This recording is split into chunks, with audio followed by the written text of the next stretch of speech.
ദിലീപ് സിനിമകൾ എന്ന് പറയുമ്പോൾ നമുക്ക് പെട്ടെന്ന് ഫാമിലി കോമഡി മൂവി ആയിരിക്കും ഓർമ്മ വരിക. കാരണം പുള്ളി അത്തരത്തിലുള്ള പടങ്ങളാണ് കൂടുതൽ ചെയ്യുന്നതും അതുപോലെ പുള്ളിയെ ജനപ്രിയ നായകനാക്കിയതും അത്തരത്തിലുള്ള സിനിമകളാണ്. എന്നാൽ ഇടയ്ക്ക് ഈ സ്ഥിരം രീതിയിൽ നിന്നും മാറി സിനിമകൾ ചെയ്യാറുണ്ട്. അങ്ങനെ വന്ന പടമാണ് കമ്മാര സംഭവം. ഇന്ന് ഈ പടം ഒരുപാട് പേർക്ക് ഇഷ്ടമാണെങ്കിലും അന്ന് ഈ സിനിമ ഒരു പരാജയമായിരുന്നു. ഇതിന്റെ കാരണങ്ങൾ എന്താണെന്ന് നമുക്ക് നോക്കാം. അതിന്റെ ഒന്നാമത്തെ കാരണം ഇതിന്റെ ടീസർ തന്നെയായിരുന്നു. പഴയ കാലഘട്ടത്തിൽ നടക്കുന്ന ഒരു മാസ് ആക്ഷൻ പടം എന്ന് തോന്നിക്കുന്ന തരത്തിലായിരുന്നു ഇതിന്റെ ടീസർ. 3 ലുക്കിലായിരുന്നു ദിലീപിനെ ഈ ടീസറിൽ കാണിച്ചിരിക്കുന്നത്.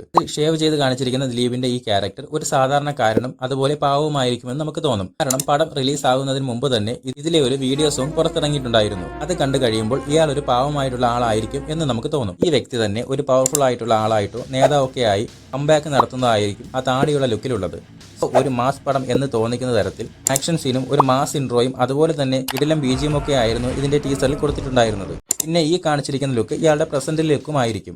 അങ്ങനെ ആകെ മൊത്തത്തിൽ ഒരു മാസ് ആക്ഷൻ പടം ആയിരിക്കും എന്നായിരുന്നു എല്ലാവരും ഈ പടത്തിന്റെ ടീസർ പ്രതീക്ഷിച്ചത്. പക്ഷേ പടം ഇങ്ങനെയൊന്നും ആയിരുന്നില്ല. ആ ടീസറുമായി ഒരു ബന്ധവുമില്ലാത്ത രീതിയിലായിരുന്നു പടം വന്നത്. സ്വാതന്ത്ര്യ സമരകാലത്ത് ജീവിച്ചിരുന്ന കമ്മാരൻ നമ്പ്യാരുടെ ജീവിതകഥ സിനിമയാക്കുന്നതായിരുന്നു അതിന്റെ കഥ. കമ്മാരൻ നമ്പ്യാരുടെ ഫ്ലാഷ് ബാക്ക് ആണ് പടത്തിന്റെ ഫസ്റ്റ് ഹാഫിൽ കാണിക്കുന്നത്. അത് വളരെ എൻഗേജിംഗ് ആയിരുന്നു. പടം കാണാൻ പോയവർ ആരും പ്രതീക്ഷിക്കാത്ത ഒരു പക്ക വില്ലനായിരുന്നു കമ്മാരൻ നമ്പ്യാർ. ഇനി ഈ കഥയിൽ കമ്മാരൻ നമ്പ്യാരുടെ കഥാപാത്രത്തെ നായകനാക്കി എടുക്കുന്നതായിരുന്നു സിനിമയുടെ സെക്കൻഡ് ഹാഫ്. അതായത് നമ്മൾ ടീസറിൽ കണ്ട ആ മാസ സിനിമ. സെക്കൻഡ് ഹാഫ് മുഴുവൻ ഈ അടുത്ത സിനിമയെ കാണിക്കുകയാണ്. സെക്കൻഡ് ഹാഫിൽ ഇവർ ഈ സിനിമ മുഴുവൻ കാണിക്കുന്നത് കൊണ്ട് തന്നെ ആ സെക്കൻഡ് ഹാഫ് ലാഗായി തോന്നി. നായകനെയും നായകന്റെ കൂടെയുള്ളവരെയും വില്ലനാക്കുകയും വില്ലനായിരുന്ന കമ്മാരൻ നമ്പ്യാരെ നായകനാക്കുകയുമാണ് ചെയ്തിരിക്കുന്നത്. അതായത് നമ്മൾ കണ്ട സിനിമ തന്നെ ഒന്നുകൂടെ തലതിരിച്ച രീതിയിൽ കാണണം. ഇതൊരു പ്രശ്നമായിരുന്നു. അതുപോലെ തന്നെ വേറൊരു കാരണം ഈ സിനിമയുടെ ഡ്യൂറേഷൻ ആയിരുന്നു. ഏകദേശം 3 മണിക്കൂറാണ് ഈ സിനിമയുടെ ഡ്യൂറേഷനായി വന്നത്. ഇന്ന് ഇത് പ്രശ്നമല്ലെങ്കിലും അന്ന് ഇത്രയും ഡ്യൂറേഷനുള്ള മലയാള സിനിമ ഇല്ലായിരുന്നു. അതുപോലെ തന്നെ ഇതിന്റെ ഇന്റർവെൽ വരുന്നത് തന്നെ 1 മണിക്കൂർ 50 മിനിറ്റിലാണ്. കാലത്ത് ഒരു മുഴുവൻ സിനിമ തന്നെ അത്ര ഡ്യൂറേഷനിൽ വരാറുണ്ടായിരുന്നു. മിക്സഡ് ഒപ്പീനിയൻ വന്ന ഈ പടത്തിൽ മിക്ക ആൾക്കാർക്കും ഫസ്റ്റ് ഹാഫ് ഇഷ്ടപ്പെടുകയും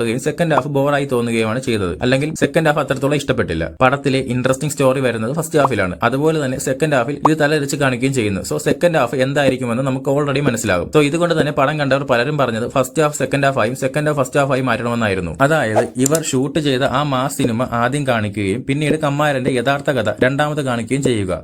ഇങ്ങനെ ചെയ്യുമ്പോൾ എന്തായാലും എൻഗേജിംഗ് ആവും. കാരണം ടീസറിൽ കണ്ട് ആൾക്കാർ എക്സ്പെക്ട് ചെയ്തു വന്ന സിനിമയും കാണാം. അതുപോലെ തന്നെ സെക്കൻഡ് ഹാഫിൽ യഥാർത്ഥത്തിലുള്ള കഥ കാണിച്ച് ഒരു ട്വിസ്റ്റും ക്ലൈമാക്സിൽ കൊടുക്കാമായിരുന്നു. അങ്ങനെയായിരുന്നെങ്കിൽ കൂടുതൽ പടം എൻഗേജിംഗ് ആവുകയും ചെയ്യുമായിരുന്നു. പക്ഷെ അങ്ങനെ ചെയ്തിരുന്നെങ്കിൽ ഇവർ ഈ പടത്തിലൂടെ പറയാൻ വിചാരിച്ചിരുന്നത് കറക്റ്റായി കൺവേ ചെയ്യാനാകില്ലായിരുന്നു. കാരണം എങ്ങനെയാണ് ചരിത്രം വളച്ചൊടിക്കുന്നത്, അതുപോലെ തന്നെ നുണകൾ ചരിത്രമായി മാറുന്നത് എങ്ങനെ എന്നൊക്കെയാണ് ഈ സിനിമ പറയുന്നത്. അത് കറക്റ്റായി തന്നെ ഈ സിനിമയിലൂടെ ഇവർക്ക് കാണിക്കാൻ കഴിഞ്ഞു എന്നതാണ് സത്യം. ഇനി അതുപോലെ തന്നെ ഈ സിനിമയുമായി ബന്ധപ്പെട്ട ഇൻട്രസ്റ്റിംഗ് ഫാക്ട് ആണ് 2 സിനിമകളാണ് ഈ സിനിമയ്ക്കകത്തുള്ളത്. അതായത് ഫസ്റ്റ് ഹാഫിൽ കമ്മാരൻ നമ്പ്യാരുടെ കഥ ഏകദേശം 1 മണിക്കൂർ 50 മിനിറ്റോളം അതുണ്ട്. അന്നത്തെ ടൈമിൽ ഒരു സിനിമ തന്നെ 1.25 തൊട്ട് 2.5 മണിക്കൂർ വരെയാണ് ഉണ്ടാകുക. അതുകൊണ്ട് തന്നെ ഫസ്റ്റ് ഹാഫ് ഒരു മുഴുവൻ സിനിമ തന്നെ ആയി കാണാം. സെക്കൻഡ് ഹാഫ് ആണെങ്കിൽ നമ്മൾ പ്രതീക്ഷിച്ചിരുന്ന ടീസർ കണ്ട് എക്സ്പെക്ട് ചെയ്ത മാസ് ഫിലിം. അങ്ങനെ നമുക്ക് 2 സിനിമയാണ് കാണുന്നത്. അതുപോലെ സെക്കൻഡ് ഹാഫിന്റെ അവസാനം നമ്മൾ ആദ്യം കണ്ട സിനിമയുടെ കമ്മാരൻ നമ്പ്യാരുടെ കഥയുടെ ക്ലൈമാക്സും കാണിക്കുന്നുണ്ട്. ഇത്തരത്തിലാണ് ഈ സിനിമയുടെ ഒരു സ്ട്രക്ചർ വന്നിട്ടുള്ളത്.